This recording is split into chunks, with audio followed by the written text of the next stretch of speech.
ৰাজ্যৰ লগতে কাৰ্বি আংলঙৰ ডিফুটো উদযাপন কৰা হৈছে ৭৬ সংখ্যক গণৰাজ্য দিৱস। গণৰাজ্য দিৱসত ডিফুত পতাকা উত্তোলন কৰে কাৰ্বি পৰিষদৰ মুখ্য কাৰ্যবাহী সদস্য তুলিৰাম ৰংহাঙে। কাৰ্বি আংলং জিলা প্ৰশাসনৰ উদ্যোগত চৰকাৰী বালক উচ্চতৰ মাধ্যমিক বিদ্যালয় খেলপথাৰত চৰকাৰীভাৱে ৭৬ সংখ্যক গণৰাজ্য দিৱস উদযাপন কৰা হয়। আৰক্ষী জোৱান, ডিফু চৰকাৰী মহাবিদ্যালয়ৰ এনচিচি দলৰ লগত বিভিন্ন বিদ্যালয়ৰ ছাত্ৰ-ছাত্ৰীৰ মুঠ ২০টা দলে পেৰেড গ্ৰাউণ্ডত অংশগ্ৰহণ কৰে।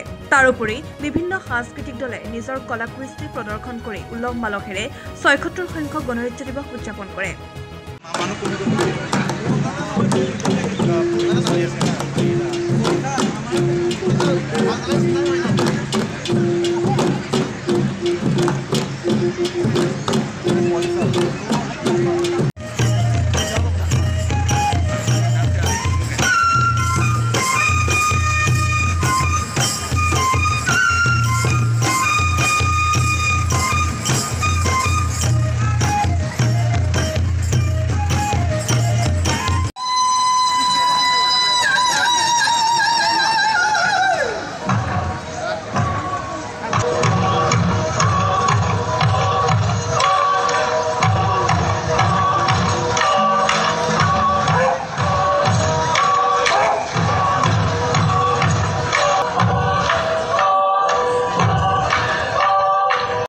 উক্ত অনুষ্ঠানত ডিজিটেল পেইণ্টিং ৰাষ্ট্ৰীয় পৰ্যায়ৰ প্ৰতিযোগিতাত নাম কঢ়িয়াই অনা টকজৰ টিমুং আৰু কৃষি ক্ষেত্ৰত বিশেষ অৱদান দিয়া লংকিবেৰৰ লগতে বিভিন্ন ক্ষেত্ৰত গুৰুত্বপূৰ্ণ ভূমিকা গ্ৰহণ কৰা ব্যক্তিসকলক সন্মান জনোৱা হয়।